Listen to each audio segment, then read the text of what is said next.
Deasupra chiliei lor se afla o peșteră mică, într-un loc foarte abrupt. Atât de abrupt încât dacă ar fi alunecat cineva, nu i s-ar mai fi găsit nici oasele.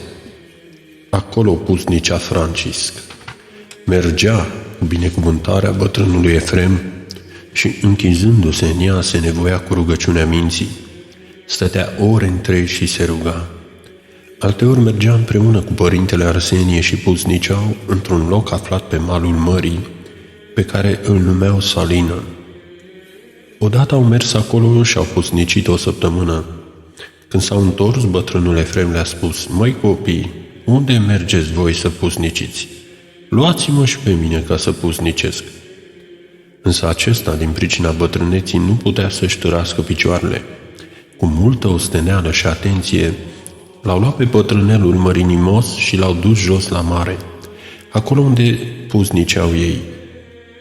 Au luat cu ei și un cârlig ca să pescuiască vreun pește și să-i dea bătrânelului să mănânce. Dar după mult timp bătrânul le-a spus: „Măi copii, nu mă simt bine.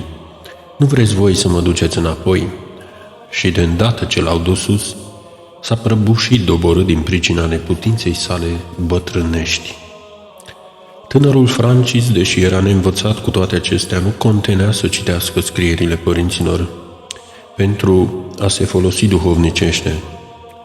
Dar pentru că cea mai mare parte din timpul său liber și-o petrecea nevoindu-se cu rugăciunea minții, nu se deda la lecturi stovitoare. Nu a încetat însă să studieze în fiecare zi, deoarece fără o lectură făcută cu stăruință și osteneală, nu poate cineva să-și cunoască gândurile în amănunțime.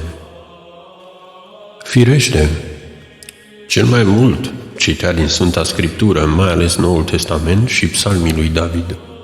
Atât de mult s-a adăpat mintea sa cu noimele izvorâte din psalmi, încât atunci când cineva citește epistolele sale, simte o înrudire acestora cu textele scripturistice. De asemenea, îi plăcea să citească viețile sfinților, fiindcă ele odihnesc mintea, îndulcesc inima, îmbogățesc discernământul și înnoiesc râvna spre izbânzi ascetice mai mari. Starețul spunea că viețile sfinților sunt o oglindă în care fiecare poate să-și vadă lipsurile sale. Ucenicii săi își amintesc cum în orice situație el știe să le spună totdeauna o povestire folositoare din viețile sfinților pentru a aduce lumină în vreo nedumerire sau în vreo problemă a lor. Studia foarte mult pe Ava Dorotei, Scara și Everghetinosul. Citise de mai multe ori și Filocalia, uneori citea istoria bisericească și foarte rar Pidalionul Sfântului Nicodim Aghioritul. Firește, avea mare binecuvântare de a-l avea povățuitor în studiul duhovnicesc pe starețul Daniil. I-a plăcut de asemenea pelerinul rus. Mai târziu, când el însuși a devenit stareț, îl sfătuia fierbinte pe toți, nu numai să citească această carte, ci și să o dăruiască și altora. Foarte mult l-au ajutat scrierile și epistolele Sfântului Nectarie, mitropolitul Pentapolei. Auzise de la el pentru prima oară de la starețul Daniil, care îl cunoștea personal, dar cu siguranță că a aflat multe lucruri și de la starețul Ieronim, atunci când a vizitat mai de mult insula Egina. Cu adevărat avea multe evlavie la Sfântul Nectarie, dar cartea care i-a fost starețului Iosif, însoțitoare nedespărțită de-a lungul întregii sale vieți, a fost Cuvinte ascetice a Sfântului Isaac Sirul. Adeseori ținea această carte sub perna sa, astfel încât să fie primul lucru pe care să-l vadă de îndată ce se trezește.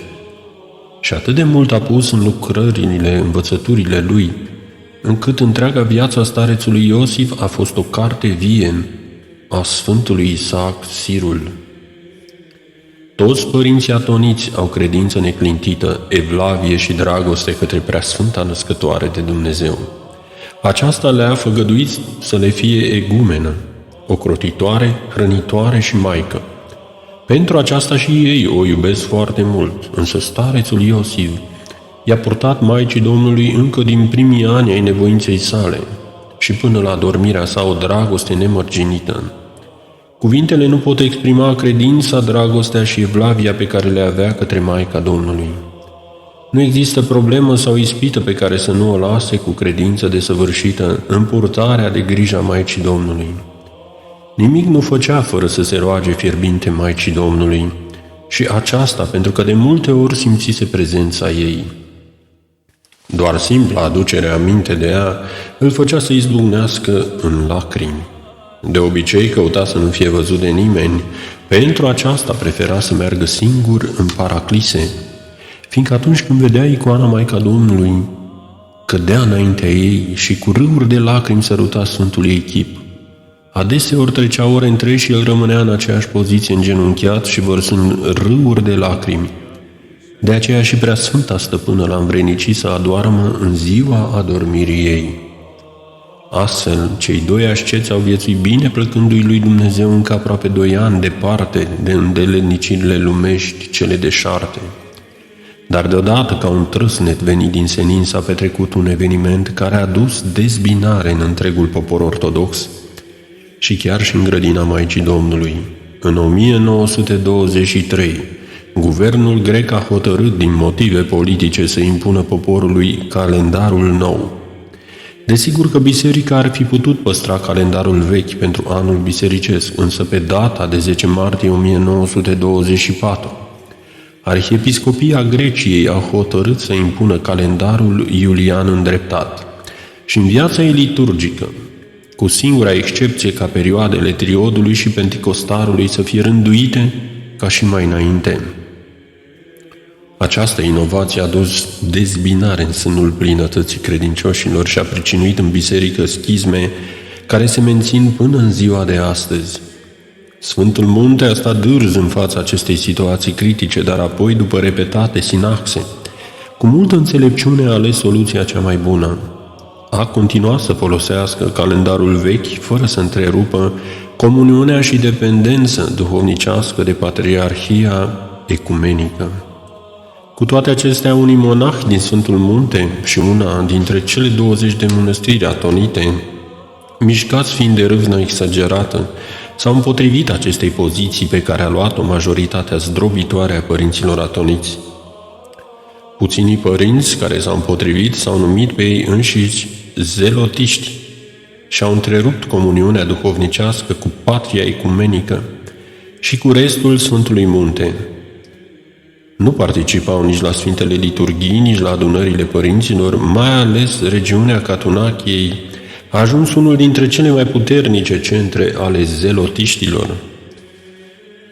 Obștea tânărului Francisc, din pricina neștiinței bătrâneilor și a râvnei pentru păstrarea tradiției părinților, a fost atrasă de diferite grupări zelotiste. Firește că și Francisc a urmat hotărârea lor, dar pentru că această poziție pe care au luat-o era urmarea marilor dragoste pentru Dumnezeu, nu aveau fanatism. Și așa cum vom vedea din cele ce urmează, evoluția ulterioară a evenimentelor l-a convins pe starețul Iosif să-și însușească poziția înțeleaptă a Sfântului Munte.